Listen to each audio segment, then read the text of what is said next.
বড়সড় দুর্ঘটনার হাত থেকে রক্ষা পেল দার্জিলিং মেল ও এনজেপিগামী ডেমু প্যাসেঞ্জার রেল লাইনে ফাটল দেখা দেওয়ায় এক বড়সড় দুর্ঘটনার হাত থেকে রক্ষা পেল ঐতিহ্যবাহী হলদিবাড়ি শিয়ালদাহ দার্জিলিং মেল এবং নিউ জলপাইগুড়ি গামী ডেমু প্যাসেঞ্জার ট্রেন। সোমবার সকালে হলদিবাড়ির কাশিয়াবাড়ির 25-7 পিলার সংলগ্ন এলাকায় এই ঘটনাটি ঘটে। স্থানীয় বাসিন্দারা রেল লাইনে একটি বড় ফাটল দেখতে পান। এরপর স্থানীয়রা এই বিষয়টি রেল কর্তৃপক্ষকে জানান। খবর পেয়ে রেলের আধিকারিক, রেল পুলিশ এবং রেল কর্মীরা দ্রুত ঘটনাস্থলে পৌঁছন। ততক্ষণে এনজেপিগামী ডেমু প্যাসেঞ্জার ট্রেনটি ক্ষতিগ্রস্ত লাইন দিয়ে নিজ গতিতে চলে যায়, ফলে যাত্রীরা এক সম্ভাব্য বিপদ থেকে রক্ষা পান। এরপর রেল কর্মীরা দ্রুত লাইন মেরামতের কাজ শুরু করেন। প্রাথমিকভাবে ফাটলের স্থানে ক্যাম্প লাগিয়ে দার্জিলিং মেল এবং হলদিবাড়িগামী প্যাসেঞ্জার ট্রেনকে ধীর গতিতে পার করানো হয়। রেল কর্মীরা জানিয়েছেন, দ্রুত লাইনের মেরামত কাজ সম্পন্ন করে ট্রেন চলাচল স্বাভাবিক করা হবে। এই ঘটনায় রেল যাত্রীরা আতঙ্কিত হয়ে পড়েছেন। আমার নাম অভিজিৎ রায়, এটা হচ্ছে মধ্য কাশিয়াবাড়ি এলাকা। সকালবেলা ওই দেখা হলো যে রেল লাইনে একটা ক্র্যাক আসছিল, মানে জয়েন্টে।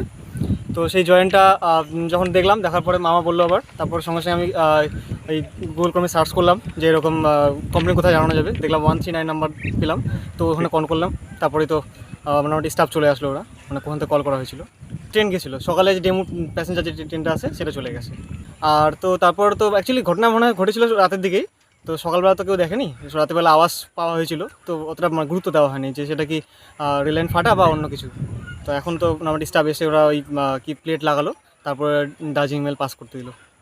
ক্ষতি তেমন কিছু হয় নাই, যেহেতু আমরা আগে দেখতে পেয়েছি, আর ট্রেন মোটামুটি বেশি যায়নি সেই সময়। আর আমরা দেখার পরেই দার্জিলিং মেল গেল আর কি। এখন ওই আরপিএফরা এসেছিলেন, আর এখান থেকে ওই যে যারা টেকনিশিয়ান আছেন ওরা এসেছেন আর কি। রিপেয়ার বলতে আপাতত শুধু মানে টেম্পোরারি করা হয়েছে, প্লেট লাগানো হয়েছে।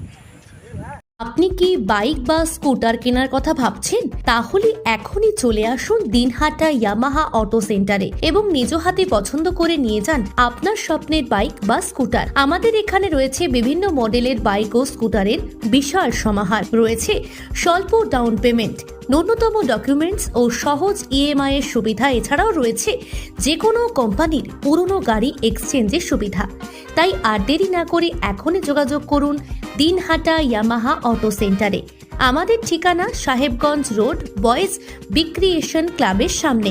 যোগাযোগের নম্বর 8158042471 এবং 7602877619।